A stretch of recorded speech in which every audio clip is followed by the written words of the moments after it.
Oh, recording in progress. Well, let's start it off with a bang, shall we? Yep. We don't play the social game. No. We are social. Power 98.5. Oh, and I got a surprise for you. You ready?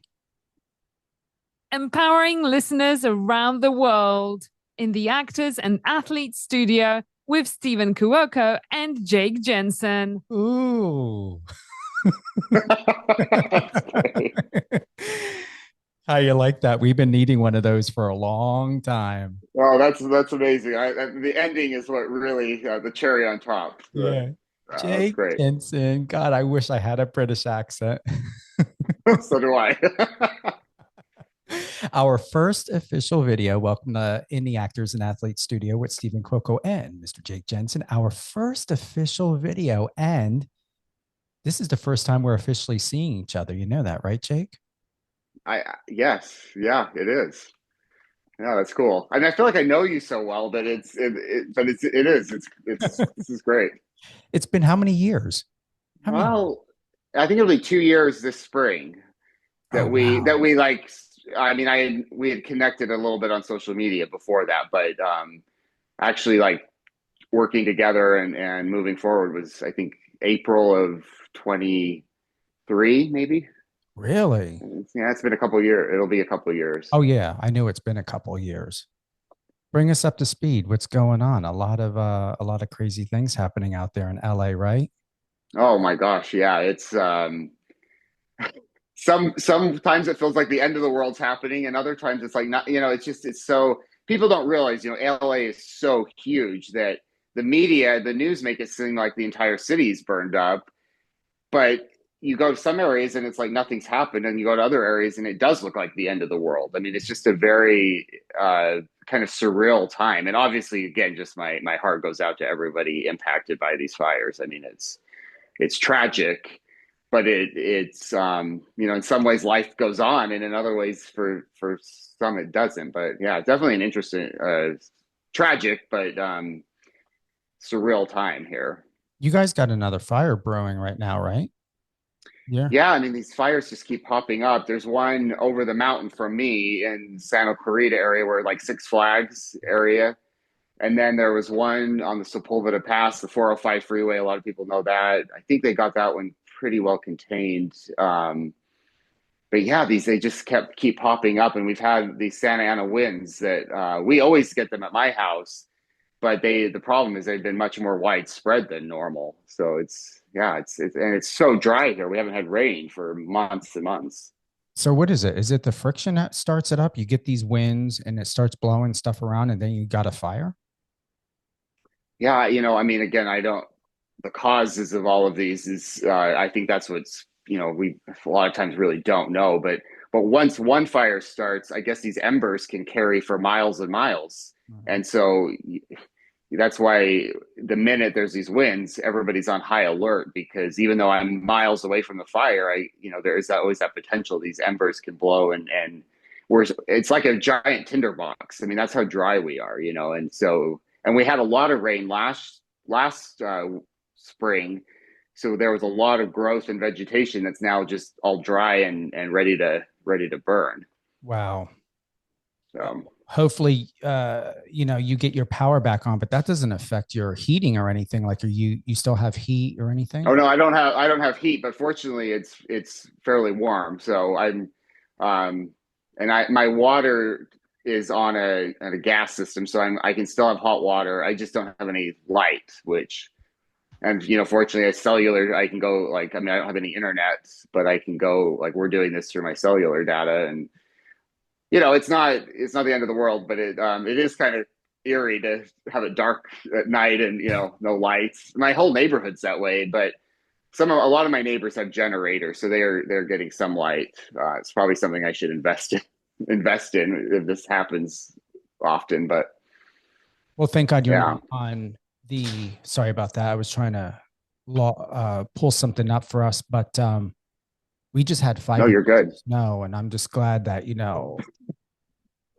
you're not dealing with this and no power. Well, it's no, and yeah, there's crazy storms that you are all having. Even Florida, northern Florida got like quite a bit of snow. I teach classes, and last night I had three students that were stuck somewhere in the south because of the snow. Their flights wouldn't get out, and then I had other students not getting to class because of the fires. So I was just like, let's not do too much in class tonight. We'll just chill a little bit and get going next week, hopefully. So yeah. Where has one of the things, and I believe you may have gotten this, and wasn't too sure if you wanted to talk on it because I know like a lot of things are shifting. You wanted to find out from you what's going on with you, your students, just in general. With the emotional mental health and the changes. I sent you that link, and I've got it here. What happened with TikTok with the ban, and someone's Yeah. calling 911. Is this affecting your students and their training? Well, one of my students, I taught a winter course online, so I wasn't in class with these students, but one of my students lost her home in the Altadena fire last week. Mm-hmm. And, how do you focus on school when you lose the home that you grew up in, and everything that's with it? And, for her, it was, I think sometimes we just assume people have networks. I have friends I know that, if I had to evacuate, that I could stay with, and family, but she didn't have, their family had no one. So they were trying to find a hotel, and that's almost impossible right now, or the prices are crazy.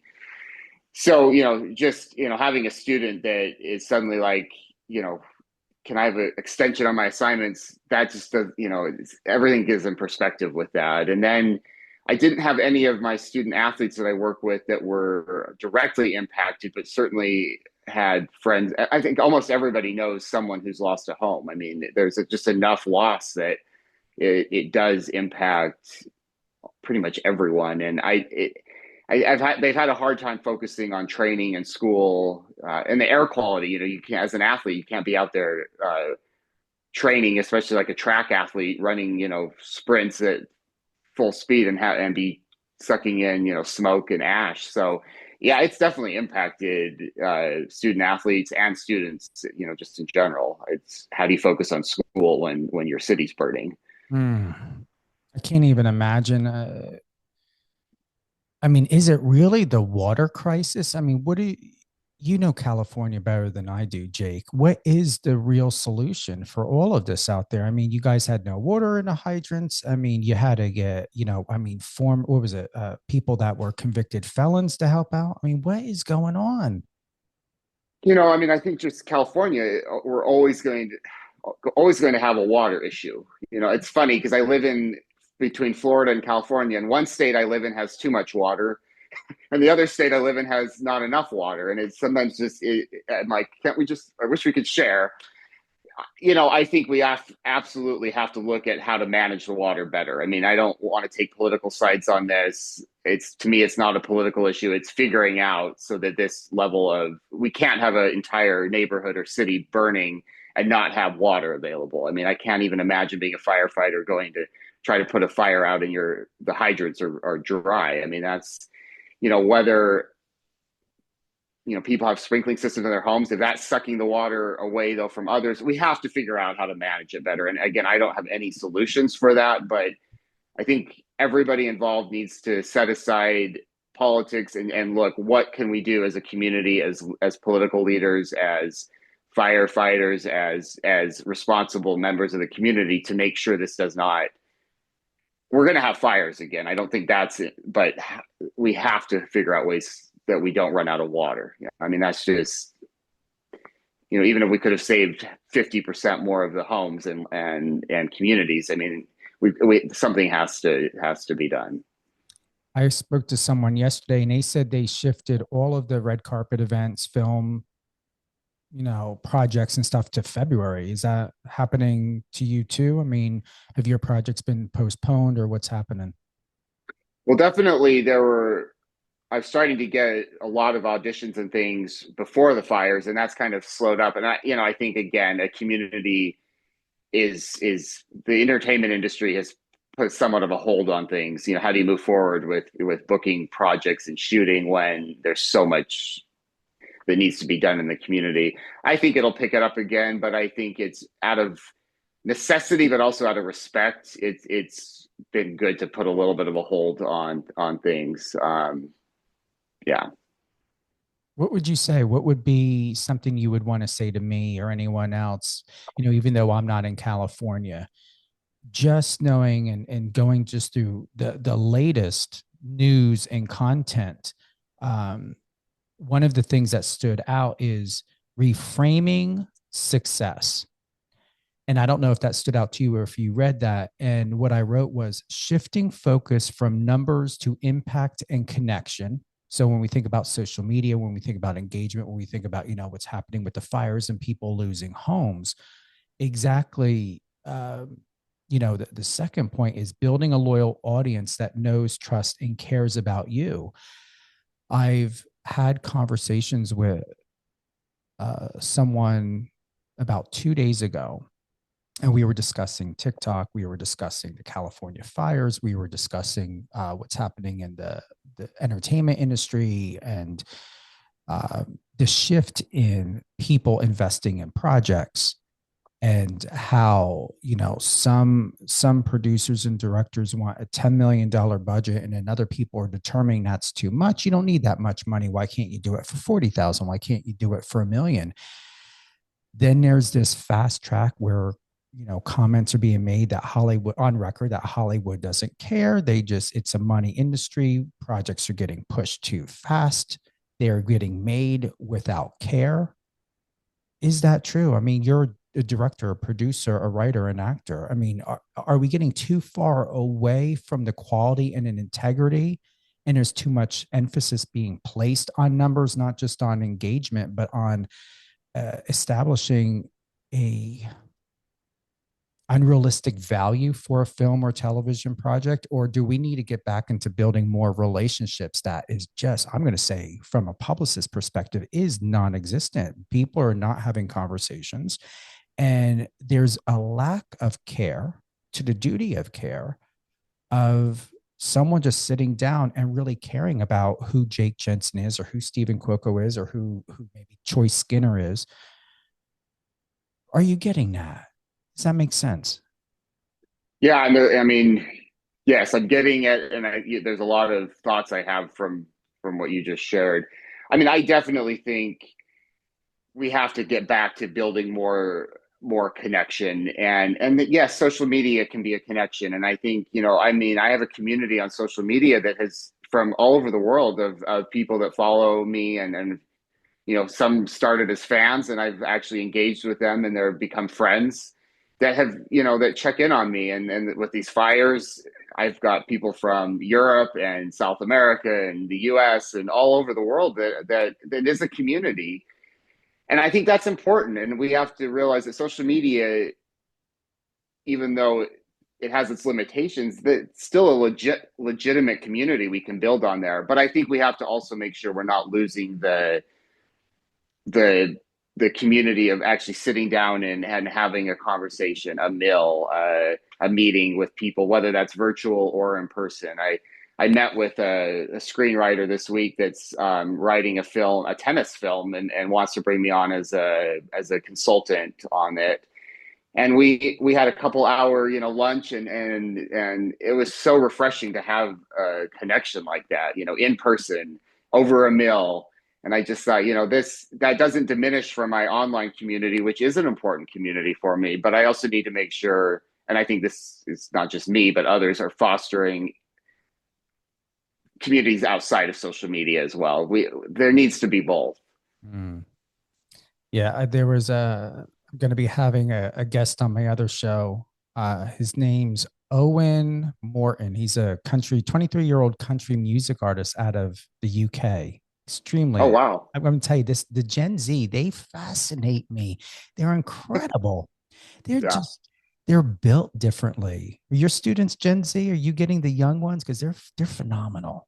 Well, most of my students are 18 to 24-ish. So yeah. Oh yeah, you got absolutely. them. I got them every day. They're different from our generation, aren't they? But yeah, they are different. And but they're fun and Cool. they're interesting, and I learn a lot from them. I like that they feel like when I was talking to Owen, they feel like what would it be? Like soldiers? Like there's this sweetness to them, but yet there's this good. Even my AirPods went out. Let me. I'm so sorry. Let me I hear switch. you. Well, yeah, but they just went to 0%. Oh Um, no, Jake. but we'll be okay. Let me. I'm trying to see how I can. I'll just switch to regular audio. Good. I'm not sure. I can Give me hear. 1 second. I'm so sorry. Yeah.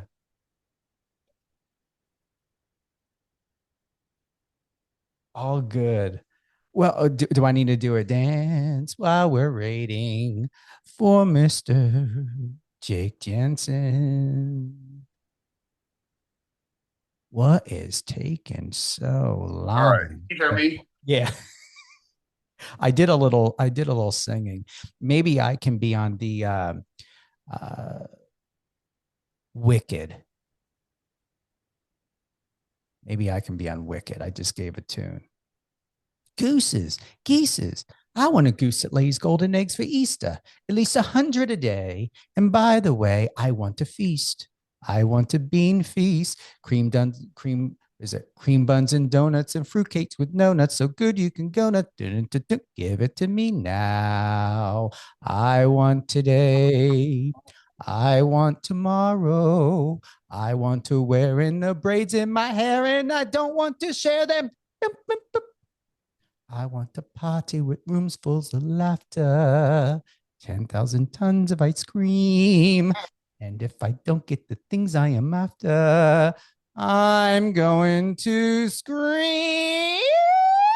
Do you know what movie that's from? No, I don't. I Willy should know. Wonka. It's Veruca Salt.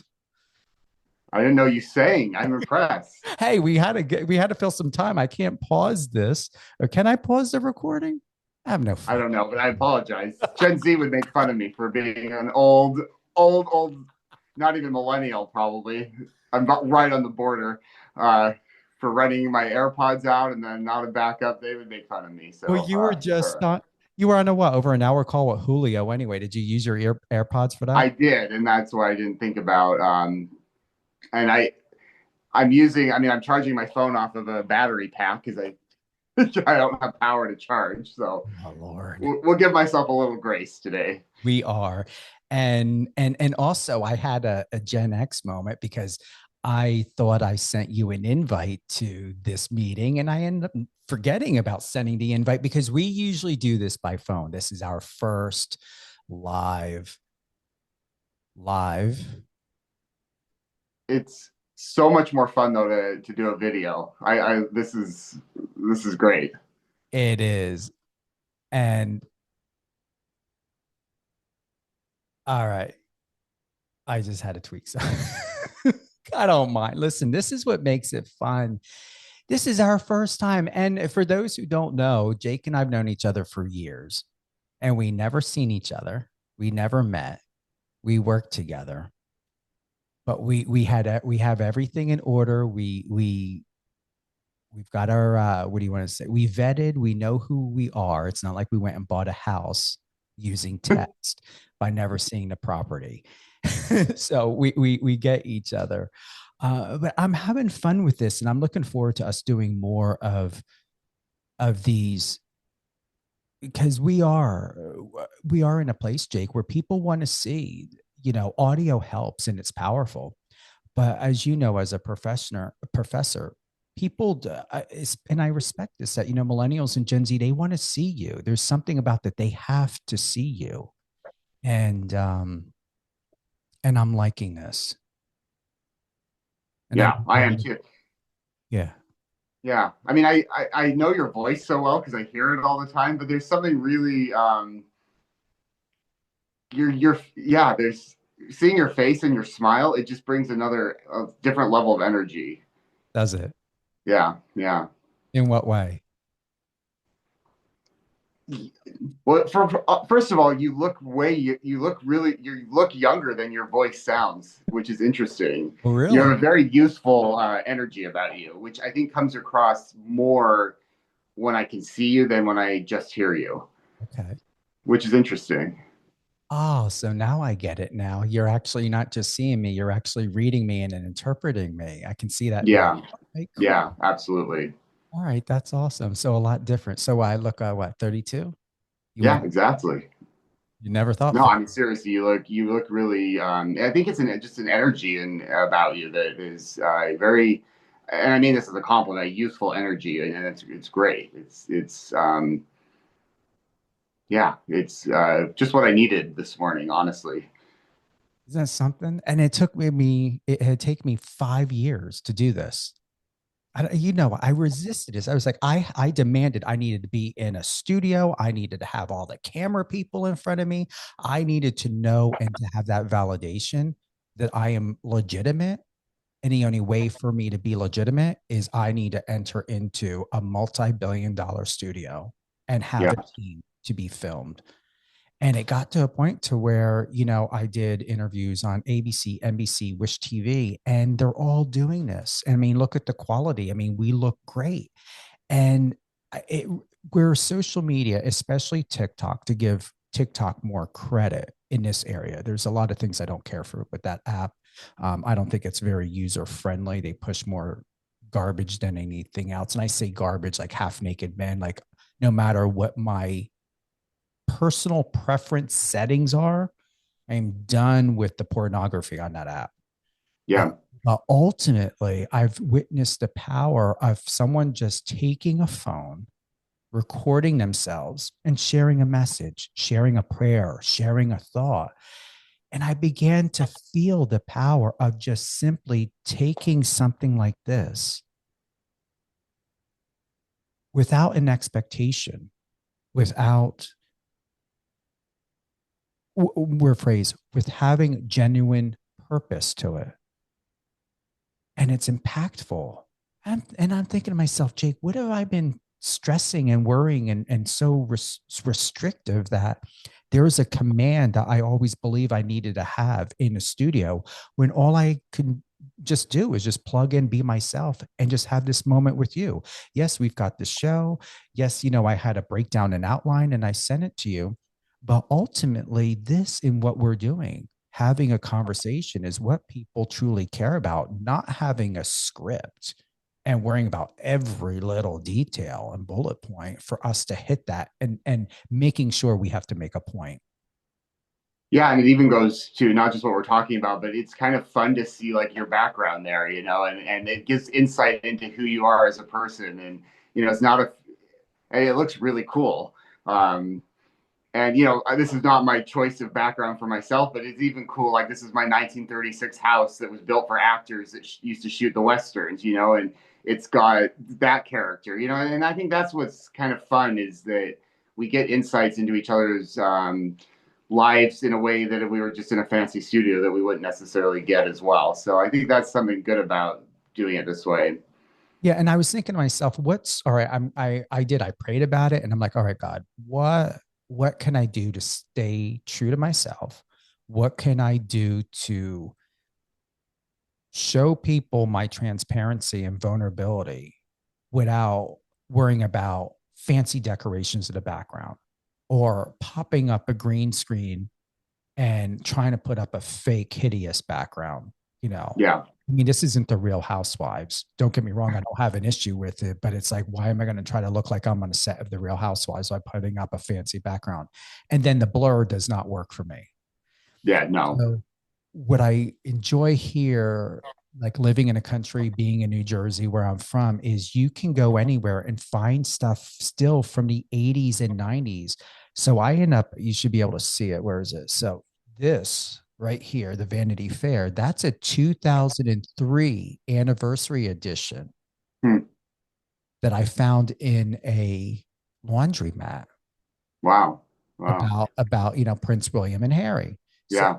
So the over 90% of all of these photos are out of that 2003 20th anniversary Vanity Fair. That's great. That's fascinating. Yeah. That's where I got the young hairy smile. Yeah. Wow. But That was William when he still had all of his hair. we're in, yeah, see that when he still had, He looked so much like Diana there, I think.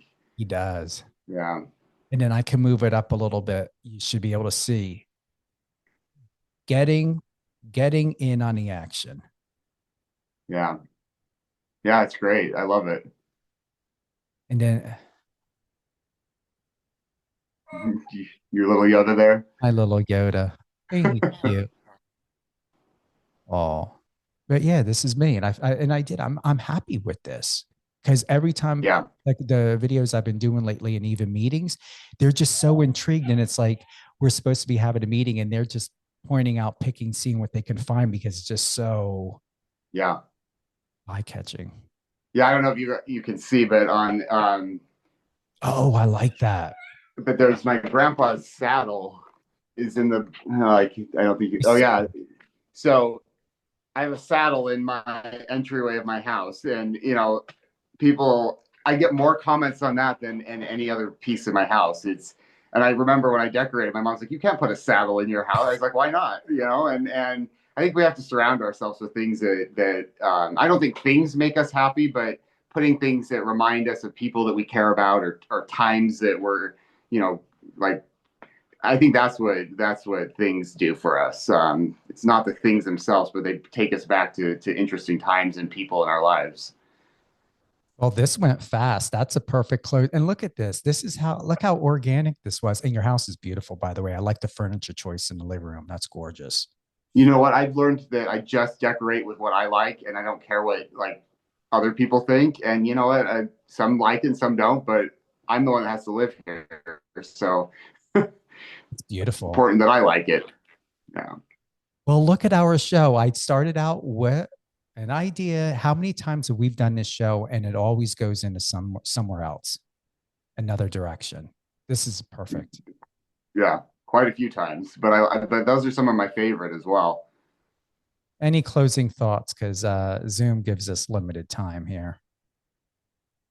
No, I think more than ever, community is so important, and again, that can be in person, online, but we have to appreciate the communities that we have and continue to foster and care for those because if this whole fires and everything has taught me anything that people matter and we need to appreciate those communities I that we agree. have. I agree.